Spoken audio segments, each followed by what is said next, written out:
Պարոն Փաշինյան, Հայաստանի Հանրապետության կառավարությունը վերջին տարիներին բազմաթիվ բարեփոխումներ է իրականացրել դատաիրավական համակարգում, ահռելի ռեսուրսներ է ներդրել այն բանի համար, որ մեր քաղաքացիները ունենան արագ եւ արդյունավետ արդարադատություն։ Սակայն տարիներ անց մենք դեռ խոսում ենք այն մասին, որ մեզ մոտ արդարադատությունը ուշանում է։ Ես պետք է խնդրեմ ձեր կարծիքը այս առումով եւ խնդրում եմ ասել, որը պետք է լինի Հայաստանի Հանրապետության կառավարության դերակատարությունը եւ դատական իշխանության տարբեր դերակատարների պատասխանատվությունը ժամանակին եւ արդյունավետ արդարադատություն մեր քաղաքացիներին դրամցնելու հարցում։ Շնորհակալ եմ շատ, նախ ողջունում եմ բոլոր ներկաներին եւ կարեւորում եմ այս քննարկումը եւ երեթե մի քիչ էլ ուշացել ենք, այսինքն լավ կլիներ այս ընթացքում մի քանի անգամ քննարկացել լինենք այս հարցերը, բայց հիմա գիտեք, ես կարծում եմ, որ պատճառներից մեկը, որը ընկած է հարցադրման հիմքում, նաեւ այն է, որ որոշակի խզում կա այնուամենայնիվ, ընդ որում եւ կառուցակարգային եւ բովանդակային Հայաստանի Հանրապետությունում արդարադատության եւ սահմանադիրի, եթե այսպես ասենք, ժողովրդի միջև,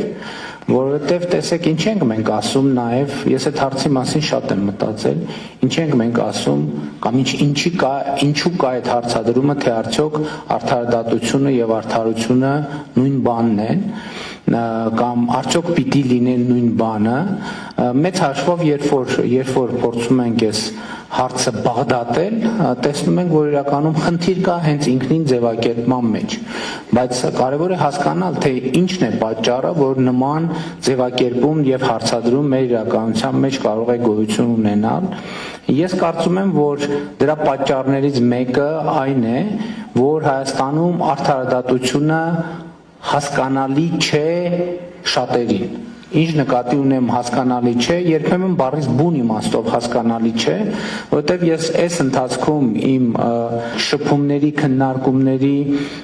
արդյունքում նաև հասկացել եմ, որ մենք ունենք նաև արդարադատության լեզվի հետ կապված խնդիր, որովհետև բայց այդ լեզուն ոչ միայն խնդիրը ոչ միայն նա, որ այդ լեզուն բարդ է, բայց կարծում եմ, որ երբեմն այդ լեզվի բարդությունը կամ լեզվի բարդացումը օգտագործվում է հետևությունների եւ փաստերի պատճառահետևանքային կապերը կամ դրանց բացակայությունը թաքցնելու համար։ Այսինքն երբեմն երբ որ քննարկումներ են տեղի ունենում կամ հանրային դաշտում կամ ոչ հանրային դաշտում, երբ փաստարկը փաստարկի հետևից, փաստարկը փաստարկի հետևից եւ մի X պահի իրավաբանական մեր հարգելի հանրությունը սկսում է օգտագործել այն բառապաշարը, որը մեծ սովորական մահկանացուներից ընդհանրապես հասանելի եւ հասկանալի չէ եւ խոսակցությունը դրանով ավարտվում է, որովհետեւ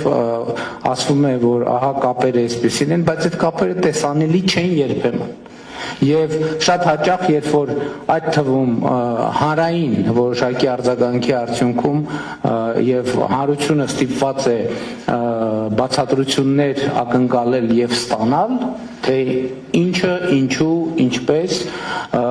ամեն ինչ հանգում է դրան եւ այստեղից է գուցե նաեւ պատճառը, որ վակուում է առաջանում եւ երբ որ իմիջիայլոց ուզում եմ ասեմ, որ երթվյալ ատենակալների դատարանի գաղափարը կապ ունի նաեւ սրա հետ, որովհետեւ երբ որ կողմերը չկարողացան երթվյալ ատենակալներին հասկանալի լեզվով բացատրել ինչը ինչոց է, իրանց խնդիրն է։ Հիմա մեր խնդիրն է, որ մենք չենք կարողանում հասկանալ ինչի ինչոց է, կամ հանրությունը չի կարողանում երբեմն, միշտ չէ, բայց երբեմն չի կարողանում հասկանալ ինչը ինչոց է։ Եվ այդ երևույթը մեր իրականության մեջ իմիջիայլոց շատ կա։ Երբ որ քննարկվում է որոշ դեպքերում, ասենք օրինակ հազար ներողություն, ես զուգահեռս ուղղակի չի, մեթոդաբանական է, երբ որ քննարկվում է, որ օրինակ մշակույթը ի վերջո հանրությունը պետք է հաղորդակցվի մշակույթի հետ, հասկանա այդ մշակույթը։ Դե ասում են, գիտեք, ինձ սա այնուամենայնիվ էլիտար մշակույթ է։ Այս ոչ բոլորը պետք է հասկանան, սա նեղ շրջանակի համար մշակույթ է, այնպես որ սա է ճիշտ ուղղությունը։ Այստեղից հարց է ծագում, շատ լավ, եթե դա նեղ մշակույթ է, հանրությունը հարց կտա, ասի ինչի եմ ես հարկեր վճարում, որպեսզի այս մշակութային հաստատությունները պահպանեմ, որպեսզի նա արտադրի մշակույթ, որ անցնում է դատարկ դահլիճներում կամ 5-6-7 հոգու ներկայությամբ կամ 15-20 հոգու ներկայությամբ, այն պատճառով, որ այդ մշակույթը ինձ հասկանալի չէ։ Եթե ինձ հասկանալի չէ, հասկանալի է թող նա վճարի այդ մշակույթի գոյության եւ հետագա գործունեության համար։ Էլ եմ ասում, այստեղ հանկարծ խնդրում եմ սխալ չհասկանաք, բայց նույնն էլ արդարադատության դեպքում է։ Բայց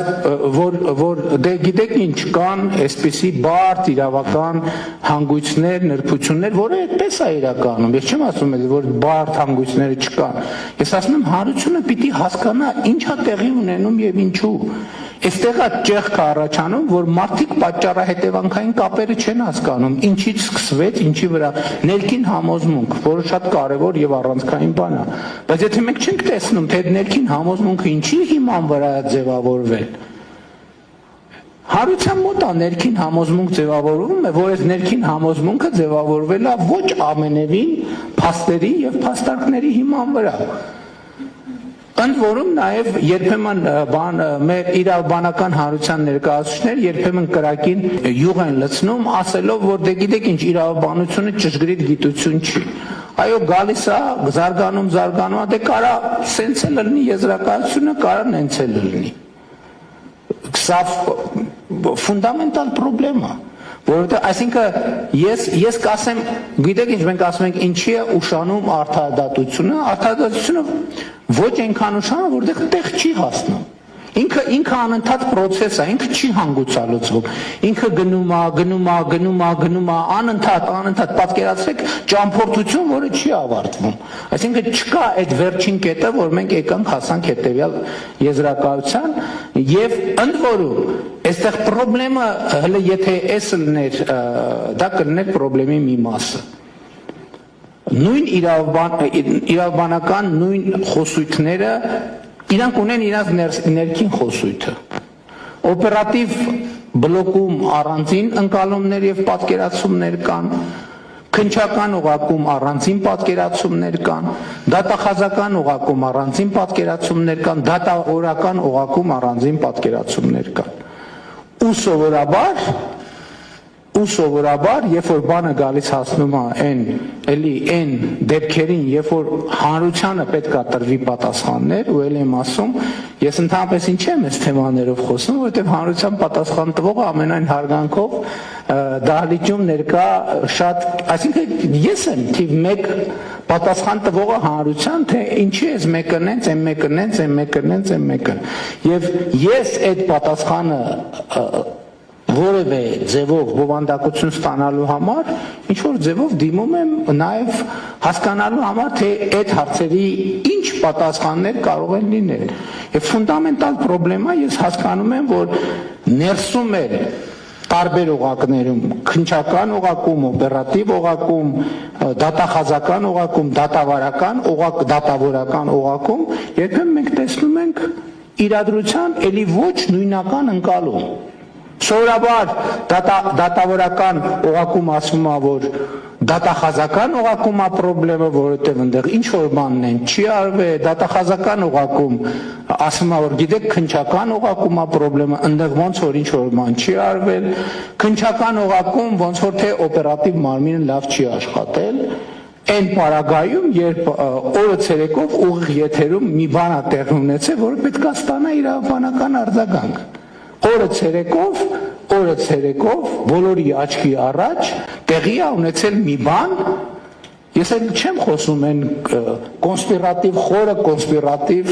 ինչ-որ պրոցեսների մասին, որ պետք է ստանա իրավաբանական օրը ցերեկով բոլորի աչքի առաջ բանա տեղի ունեցել, որ պետք է ի վերջո հանգուցալուծվի, ստանա իրավաբանական գնահատական։ Ու տենց էլ այդ իրավաբանական գնահատականը չկա։ Ինչու՞, որտեղ օպերատիվ բլոկը լավ չի աշխատել կամ հակառակից ասոր։ Այսինքն այս 4 օղակները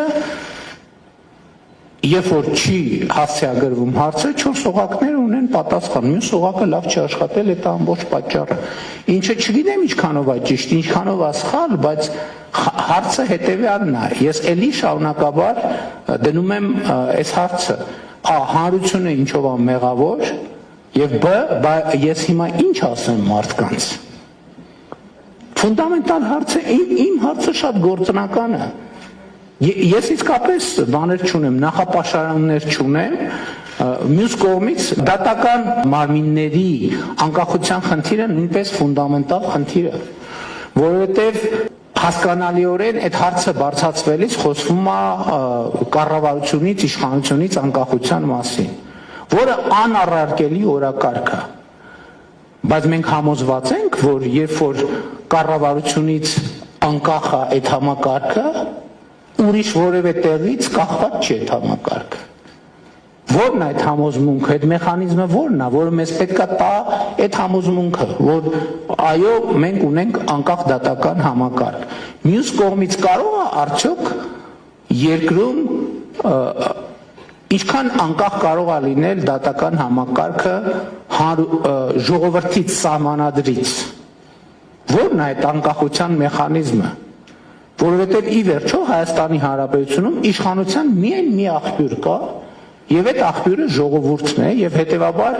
ժողովուրդը պետք է նաեւ հնարավորություն ունենա հասկանալ ինչ է տեղի ունենում իր ստեղծած ինստիտուտների հետ, ինչպես են այդ ինստիտուտները աշխատում, ինչ նպատակ են հետապնդում, ինչ արդյունք են գեներացնում, եւ սրանք հարցեր են, որոնց կարծում եմ նույնպես պատասխան պիտի տրվի։ Չնայած ընդհանուր առմամբ ես խոսեցի կառուցակարգերի մասին, ես կարծում եմ, որ ընդհանրապես ճեղք կա ժողովրդի եւ իրավակարգի միջեւ։ Այսինքն Հայաստանում հաստատված իրավակարգի եւ ժողովրդի միջեւ, ու իմ գնահատականը եղել է եւ շարունակում է մնալ այն, այս ընթացքում ես միայն համոզվել եմ դրանում, որ այդ իրավակարգի ճեղքը կախված է եւ կապված է նաեւ նրա հետ, որ ըստ էության բոլոր սահմանադրական հանրաքվեներում եղել է որոշակի հանրային ընկալում եւ համոզմունք, որ այնուամենայնիվ պաշտոնապես արձանագրված արդյունքները սահմանադրական հանրաքվեների չեն արտահայտում ժողովրդի կամքը կամ ճշգրիտ չեն արտահայտում ժողովրդի կամքը։ Ես դրա մասին շատ խոսում եմ հիմա տարբեր տեղերում իրական Հայաստանի գաղափարախոսությունը ներկայացնելիս, որով բնականաբար չեմ ծանրաբեռնի այսօր ձեզ, բայց սա նույնպես շատ կարևոր նրբություն է եւ ես այստեղ ֆունդամենտալ խորը խնդիր եմ տեսնում նաեւ նրանում, որ ժողովրդի եւ իրավակարգի երկրում հաստատված իրավակարգի մեջ օրգանական կապի խնդիր ունենք մենք։ Եվ այստեղ նաև որոշակի ճեղքեր են առաջացել եւ իմ կարծիքով այդ խնդիրները առաջանում են, ձևավորվում են այդ ճեղքերում եւ իմ կարծիքով սա հարց է, որի մասին մենք պետք է մտածենք, այսինքն հարցեր են, որոնց մասին պետք է մտածենք եւ քանի դեռ նման քննարկումների անհրաժեշտություն այս շեշտադրումներով կա եւ մենք այս քննարկումները իրականացնում ենք, համեն դեպս դա վկայությունն է այն բանի, որ մենք չենք հասել այն կետին, որին ուզում էինք հասնել։ Շնորհակալ եմ։